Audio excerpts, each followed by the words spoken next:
Assalamualaikum warahmatullahi wabarakatuh. Perkenalkan, kami dari kelompok 4 akan mempresentasikan sebuah mata kuliah dengan aljabar linear dengan judul Basis dan Ruang Vektor dengan pengampu Bapak Paramaditya Widayata, SST, MT, dan juga Ibu Hesti Guzaimah Nurul Yusufia, ST, dan MT. Baik, sebelum masuk ke dalam materi, izinkan kami memperkenalkan diri kami terlebih dahulu. Sebelumnya, perkenalkan, saya di sini Semangat Piai Simbolon dengan 3 digit NIM terakhir 141. Lalu Diki Purnomo 144 dan Yoga Dwi Bayu 146, Abdurrahman 153, Muhammad Iqbal Cabibi 155, dan yang terakhir Ahmad Mikhail Haris 157. Baik, untuk mengefektifkan waktu, langsung saja saya masuk ke dalam materi. Yang pertama ada ruang vektor. Ruang vektor. Misalkan Pi suatu himpunan tak kosong dan R menyatakan himpunan skalar real. Pi dikatakan ruang vektor atas R jika terdapat operasi biner penjumlahan dan perkalian dengan skala real, sehingga untuk semua X, Y, Z, anggota dari himpunan V, dan alpha, beta, anggota himpunan dari R. Dengan memenuhi syarat yang pertama, pada X plus Y anggota himpunan dari V, ketertutupan terhadap penjumlahan. Lalu yang kedua ada X plus Y sama dengan Y plus X, akomutatif. X plus Y tambah Z sama dengan X plus Y plus Z, asosiatif. Terdapat 0 anggota himpunan dari V, sehingga X plus 0 sama dengan X. Eksistensi unsur identitas di V. Lalu, ada terdapat min X, anggota himpunan dari V, sehingga X plus min X sama dengan 0. Eksistensi unsur balikan di V. Selanjutnya, ada alpha X, anggota himpunan dari V, ketertutupan terhadap perkalian skalar. Lalu, ada alpha X plus Y sama dengan alpha X tambah alpha Y. Lalu ada alpha plus beta X sama dengan alpha X tambah beta X. Lalu ada alpha beta X sama dengan alpha beta X. Lalu yang terakhir ada 1X sama dengan X. Selanjutnya ada contohnya di sini. Ya, misalkan Pi sama dengan R kuadrat, didefinisikan X1 Y1 ditambah X2 Y2 sama dengan X1 tambah X2 Y1 tambah Y2. Lalu selanjutnya ada K X1 Y1 sama dengan KX1 KY1. Dapat diperiksa bahwa terdapat operasi 1 dan 2. Pi merupakan ruang vektor. Dalam hal ini, unsur 0 di Pi adalah 0 sama dengan 0, 0. Secara umum, terhadap operasi yang serupa, R pangkat N membentuk ruang vektor. Lalu ada contoh yang kedua di sini. Misalkan P2X sama dengan A0 ditambah A1X tambah A2X kuadrat merupakan bagian himpunan dari A0, A1, A2, bagian himpunan dari R, yaitu himpunan semua polinom dengan dengan d- pangkat paling tinggi dengan pangkat paling tinggi 2. Didefinisikan A0 ditambah A1X tambah A2X kuadrat tambah B0, B1X tambah B2X kuadrat sama dengan A0 ditambah B0 ditambah A1 tambah B1 X tambah A2 ditambah B2X kuadrat. K A0 tambah A1X tambah A2X kuadrat sama dengan KA0 tambah KA1X tambah KA2X kuadrat. Terhadap kedua operasi ini, P2X juga membentuk ruang vektor. Elemen 0 di P2X adalah polinom konstan 0. Lalu ada definisi subruang vektor. Misalkan Pi suatu ruang vektor dan W sebuah subhimpunan tak kosong dari V. W dikatakan subruang dari V jika W merupakan ruang vektor terhadap operasi yang sama. Bagaimana kita dapat memastikan bahwa suatu himpunan itu suatu subruang? Jawaban dari masalah tersebut adalah sebagai berikut. Pertama ada teorema subruang.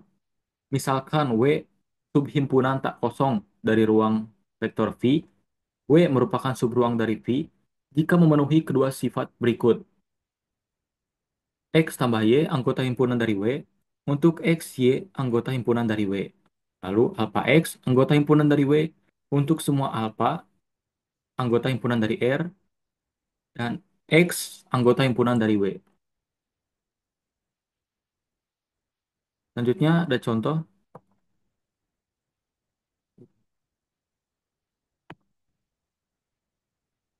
Lanjut contoh berikutnya, ada misalkan W adalah himpunan yang beranggotakan X,0. X merupakan anggota dari himpunan R. Akan ditunjukkan bahwa R adalah subruang dari R kuadrat. Kita ambil U sama dengan U1,0, Pi sama dengan Pi1,0, anggota himpunan dari W. A, anggota himpunan dari R. Perhatikan bahwa U plus V adalah U1,0 ditambah V1,0 sama dengan U1 tambah V1,0 anggota himpunan dari W. KU sama dengan KU1,0 anggota himpunan dari W. Dengan demikian, W suatu subruang di R kuadrat. Sebagai contoh, K sama dengan himpunan yang beranggotakan X,0 di mana X lebih besar dan sama dengan 0, di mana K bukan subruang dari R kuadrat, karena terdapat X sama dengan 1,0 anggota dari himpunan K dan min 1 anggota himpunan dari R. Sehingga min 1X sama dengan min 1,0 bukan anggota dari himpunan K. Yang sekian dari saya, selanjutnya akan dilanjutkan oleh rekan saya. Baik, selanjutnya adalah contoh soal. Periksa apakah himpunan-himpunan berikut merupakan subruang. K sama dengan himpunan X, Y, Z, di mana X sama dengan 2Y, Z sama dengan negatif Y. Kita lihat apakah memenuhi syarat. Syarat yang pertama adalah memuat elemen nol atau vektor nol. Caranya, substitusi Y sama dengan nol ke persamaan X sama dengan 2Y dan Z sama dengan negatif Y. X sama dengan 2 dikali nol sama dengan nol. Z sama dengan negatif nol sama dengan nol. Jadi, vektor 0,0,0 merupakan anggota himpunan K. Next. Syarat yang kedua adalah tertutup terhadap penjumlahan. Misalkan X1, X2, Z1 merupakan anggota himpunan K dan X2, Y2, dan Z2 merupakan anggota himpunan K. Maka X1 sama dengan 2Y1, Z1 sama dengan negatif Y1, X2 sama dengan 2Y2, Z2 sama dengan negatif Y2. Untuk penjumlahan, X1 ditambah X2 sama dengan 2Y1 ditambah 2Y2 sama dengan 2Y1 ditambah Y2. Z1 tambah Z2 sama dengan negatif Y1 dikurangi Y2 sama dengan negatif Y1 ditambah 2. Maka X1 ditambah X2, Y1 ditambah Y2, 1 ditambah Z2 merupakan anggota himpunan K, sehingga tertutup berada penjumlahan. Syarat ketiga terhadap perkalian skalar. Misalkan X, Y, Z merupakan anggota himpunan K, maka X sama dengan 2Y dan Z sama dengan negatif Y. Untuk skalar C, periksa C X sama dengan C 2Y sama dengan 2 kali CY. CZ sama dengan C kali negatif Y sama dengan negatif CY. Maka CX, CY, CZ merupakan anggota himpunan K, sehingga tertutup terhadap perkalian skalar. Maka himpunan tersebut merupakan subruang. Next, kita melihat bahwa di ruang vektor, kita dapat menjumlahkan dua vektor untuk mendapatkan vektor baru. Sebagaimana kita juga dapat mengalihkan dulu masing-masing dengan suatu operasi-operasi ini dapat kita lakukan terhadap sebanyak hingga vektor sehingga menghasilkan vektor baru. Selanjutnya kita mempunyai definisi berikut. Next,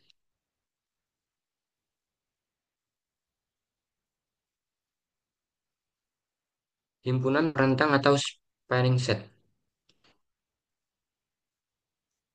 Misalkan V suatu ruang vektor V1, 2 hingga Vn anggota himpunan V.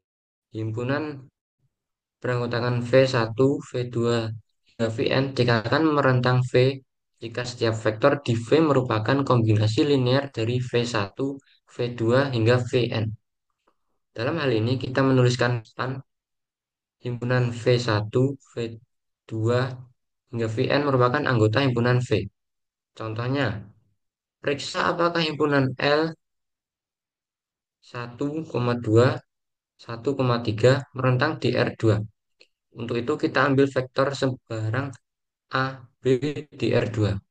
Selanjutnya, tuliskan persamaan R 1,2 tambah S 1,3 sama dengan AB. Dengan mudah kita dapatkan solusi peran ini adalah S sama dengan B kurangi 2A, R sama dengan 3A min B. Ini artinya setiap vektor di R2 merupakan hasil linear dari vektor-vektor dia. Jadi, himpunan L merentang di R2. Next, kebebasan linear. Misalkan subruang K mempunyai perentang V1, V2 hingga Vn.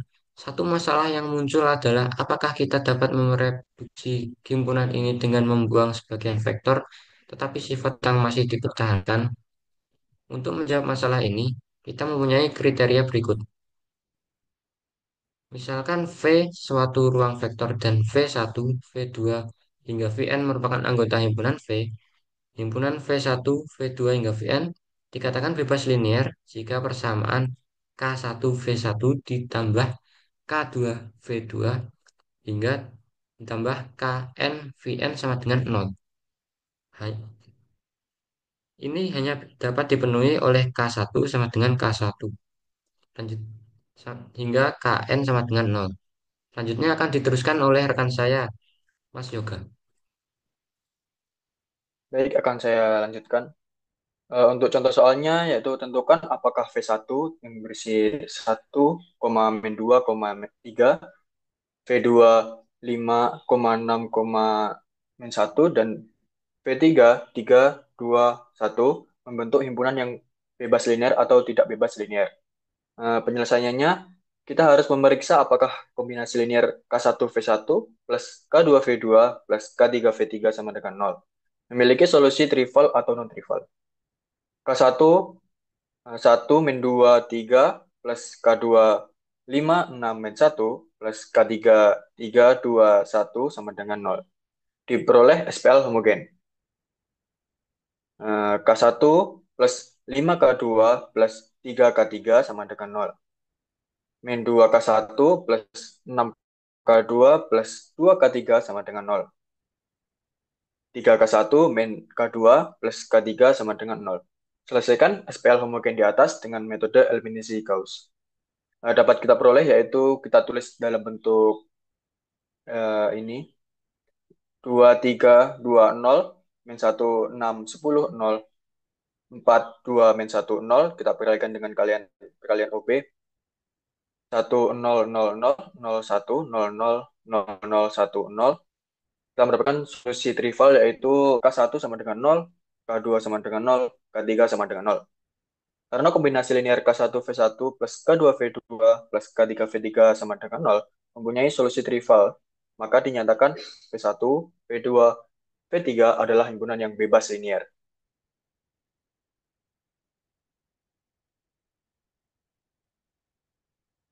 Next.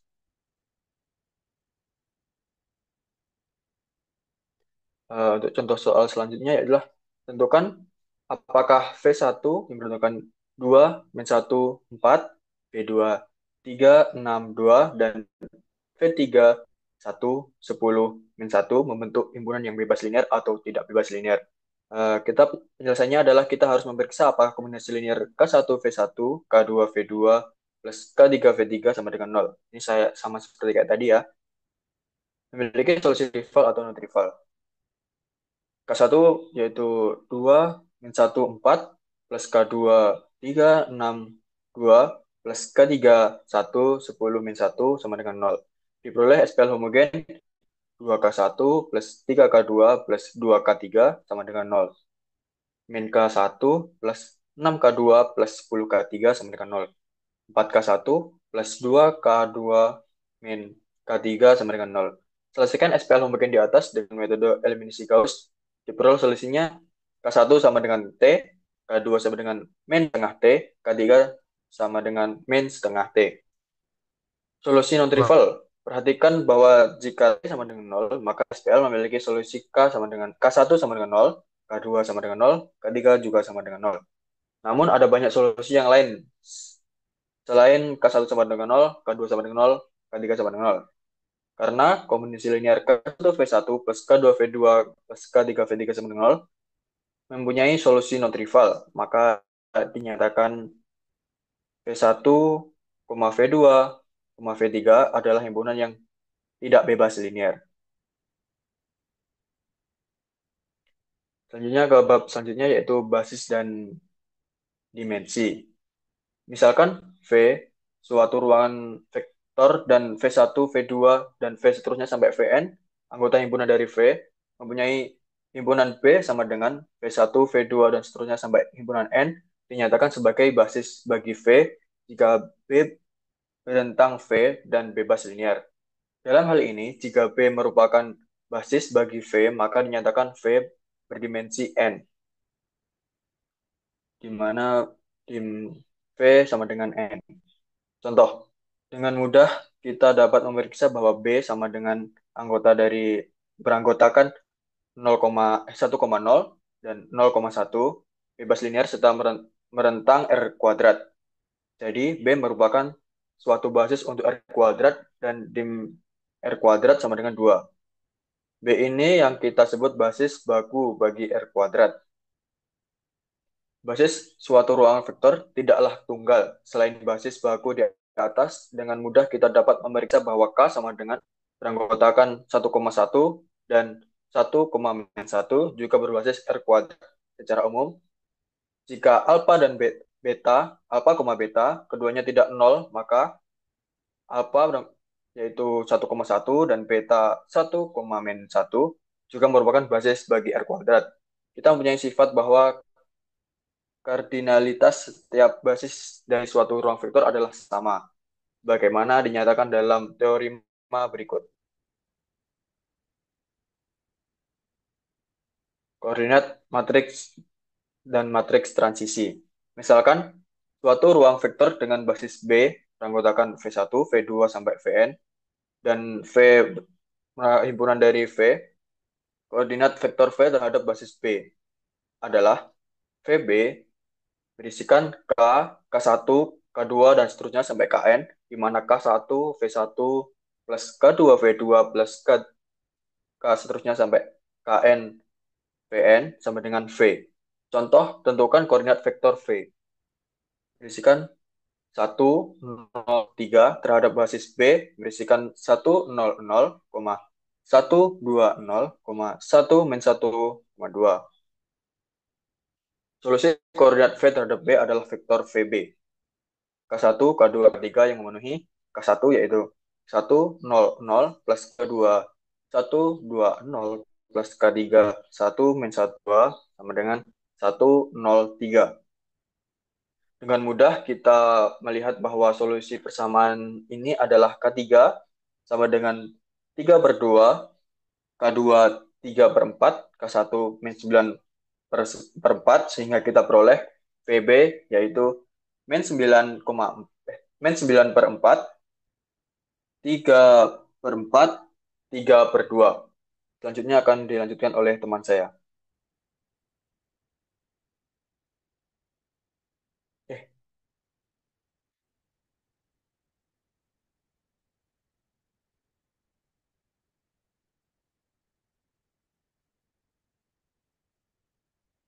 Eh, ya. Kalian perhatikan bahwa urutan vektor basis sangat menentukan oleh oke. koordinat jika Selanjutnya B yaitu aksen perhatikan berisikan bahwa urutan satu vektor dua basis nol, sangat menentukan koordinat jika 1 min 1 B sama 2, dengan 120, 1 1 0 min 0. 12, 100. Maka koordinat V terhadap B adalah F, F. B sama dengan 3/4, 3/2, min 9/4. Teorema, koordinat vektor terhadap suatu basis tertentu adalah tunggal. Next.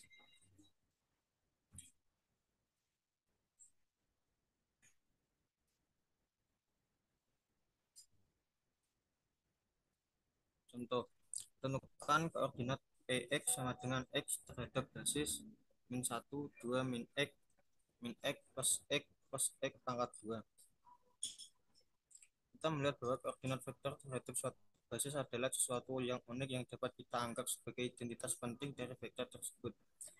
Jadi kita dapat mengidentifikasi suatu vektor melalui koordinatnya. Lebih jauh lagi kita mempunyai teorema yang menguatkan hal ini. Teorema, misalkan V ruang vektor dengan basis B sama dengan F1, V2 sampai V, N.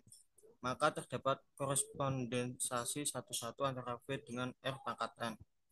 Teorema ini merupakan akibat langsung dari ketunggalan koordinat suatu vektor. Next.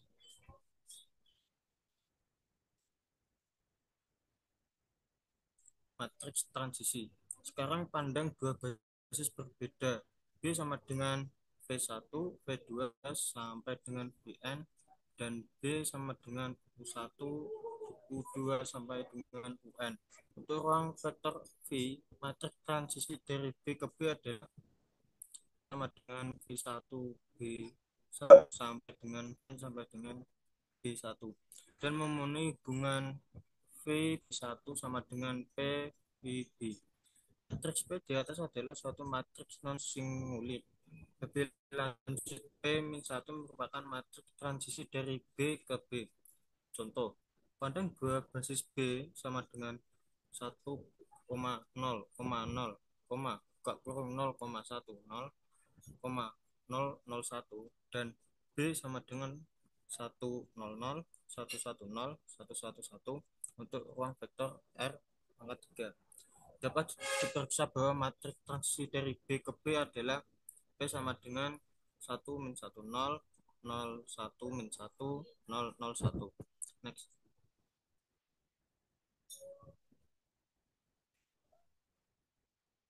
Kita dapat menggunakan matriks P ini untuk mencari koordinat suatu vektor terhadap B. Karena koordinat vektor V sama dengan 1, 2, 3 terhadap B adalah V pangkat B sama dengan 1, 2, 3. Maka koordinat V terhadap B adalah VB pangkat 1 sama dengan P VB.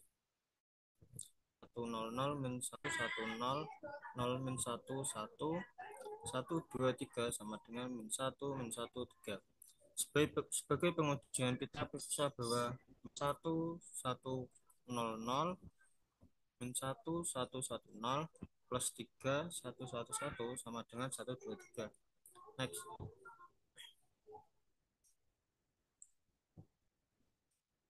Sistem ruang vektor V senantiasa mempunyai basis, yaitu sehimpunan yang meretang V serta bebas linear.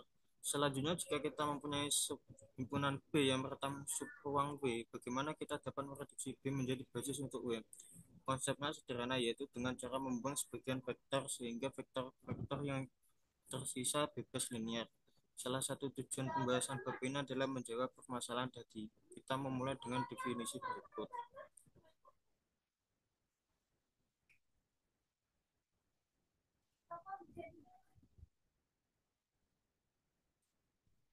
Misalkan V suatu ruang vektor dan B sama dengan V1, V2 sampai dengan Vs,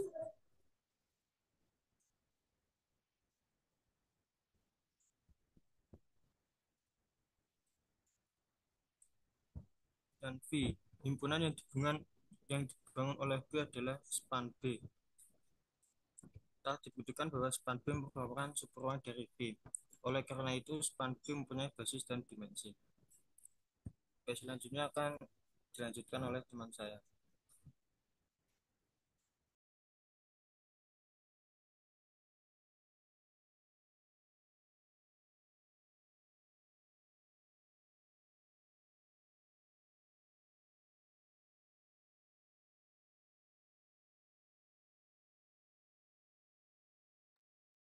Oke, saya lanjut. Hasil kali dalam, pada bab sebelumnya kami telah melihat ruang vektor R2 dan R3 yang dilengkapi dengan perkalian titik. Dengan mengacau pada perkalian titik ini, kita juga telah melihat definisi panjang faktor, sudut, serta ortogonalitas antara dua vektor dan juga proyeksi satu vektor pada vektor lain.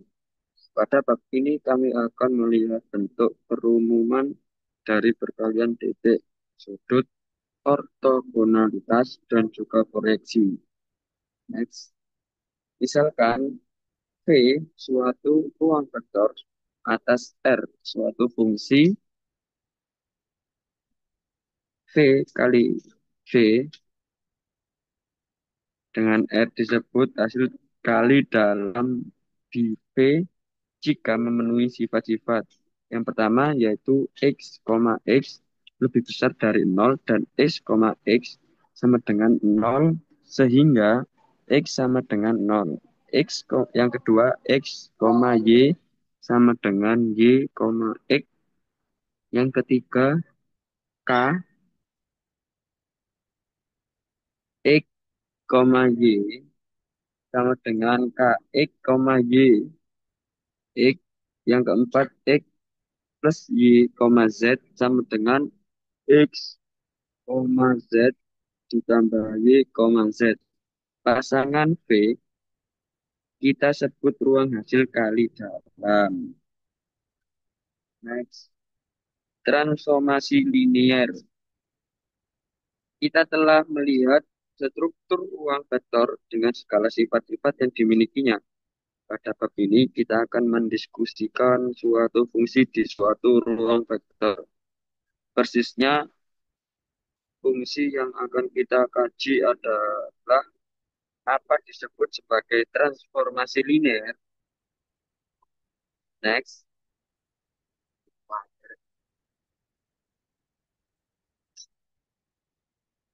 Misalkan V dan W masing-masing adalah ruang vektor berdimensi hingga suatu fungsi V, F, dan V hingga W disebut transformasi linear jika memenuhi sifat-sifat antaranya yaitu yang pertama V, V, F,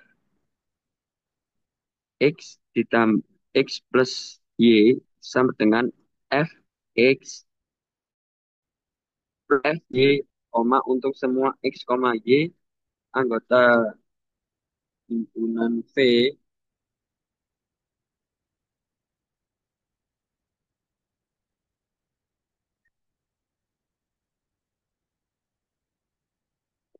Yang kedua AF X sama dengan F AX untuk semua X anggota himpunan V dan A anggota himpunan R.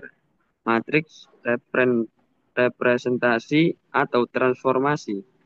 Misalkan V, W masing-masing adalah ruang vektor dan basis masing-masing adalah B sama dengan V1, V2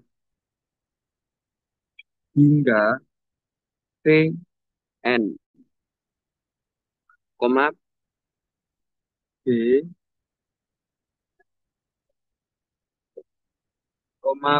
B action sama dengan V1, V2 sampai V, M dan Fp sampai W suatu transformasi linier matriks transformasi FDB FBB action sama dengan FV1 B action hingga FVN B action, yaitu suatu matriks berukuran MXN dengan kolom ke I berupa koordinat FVI terhadap B action. Lebih lanjut, matriks ini memenuhi hubungan yaitu F VB action sama dengan FBB action V. Jika F sama V, ingat V suatu transformasi linear dan V ruang vektor berdimensi hingga dengan basis B, maka matriks representasi F sering dinotasikan dengan FB. Jika B action basis lain untuk V, maka kita mempunyai hubungan F action sama dengan P min 1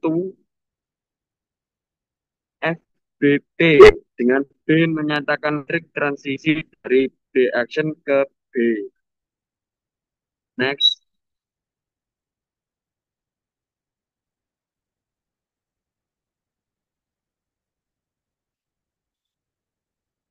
keserupaan. Misalkan A dan B masing-masing adalah matriks kuadrat. Jika terdapat matriks non-singulir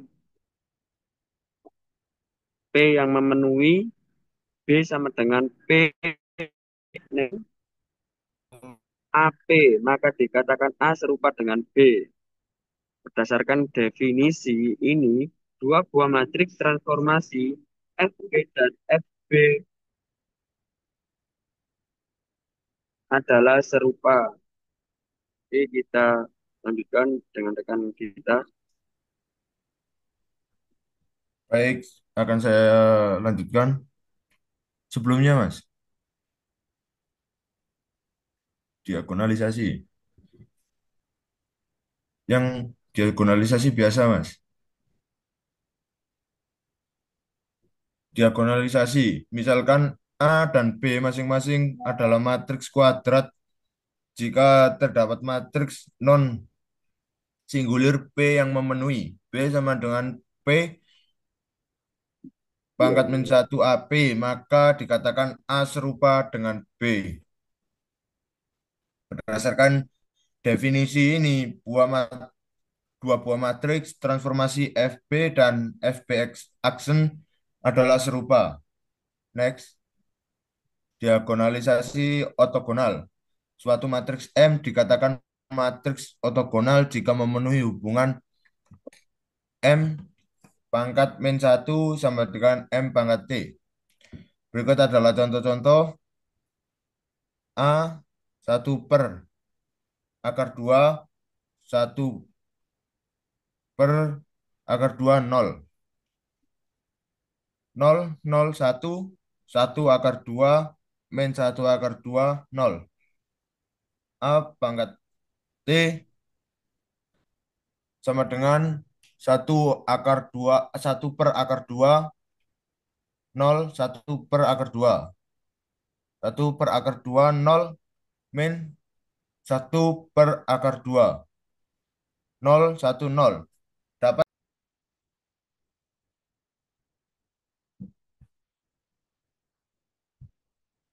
diagonalisasi ortogonal. Suatu matriks M dikatakan matriks ortogonal jika memenuhi hubungan M pangkat min 1 sama dengan M pangkat T.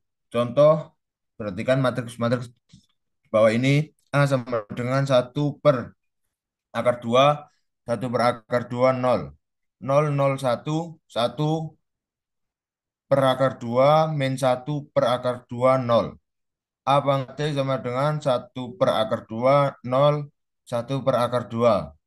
1/(2), 0, min 1/(2). 0, 1, 0. Dapat diperiksa bahwa AA pangkat T sama dengan A pangkat T. A sama dengan 1. Jadi A suatu matriks ortogonal. Berikut ini kriteria utama dari matriks ortogonal. Jika matriks real n x n, maka pertanyaan berikut ekuivalen. Satu A suatu matriks ortogonal. Dua, vektor-vektor baris matriks A membentuk himpunan ortogonal terhadap perkaitan titik. Tiga, vektor-vektor kolom matriks A membentuk himpunan ortonormal terhadap perkalian titik. Sekarang kita melangkah pada inti bagian ini. Next, Mas. Suatu matriks M dapat didiagonalkan secara ortogonal jika M mempunyai matriks pendiagonal P yang bersifat ortogonal. Selanjutnya, misalkan M dapat didiagonalkan secara ortogonal dengan matriks pen pendiagonal P yang ortogonal. Dengan demikian, kita mempunyai hubungan P pangkat min 1 MP sama dengan D sampai M sama dengan PDP pangkat min 1 sampai M pangkat T sama dengan PDP pangkat min 1. Karena P bersifat ortogonal, dengan demikian M suatu matriks simetri. Hasil ini dinyatakan dalam teorema berikut. Jika M adalah matriks berukuran NXN, maka pertanyaan berikut ekuivalen. M dapat didiagonalkan secara ortogonal. 2. M mempunyai himpunan ortonormal dari N vektor eigen. 3. M simetri. Next.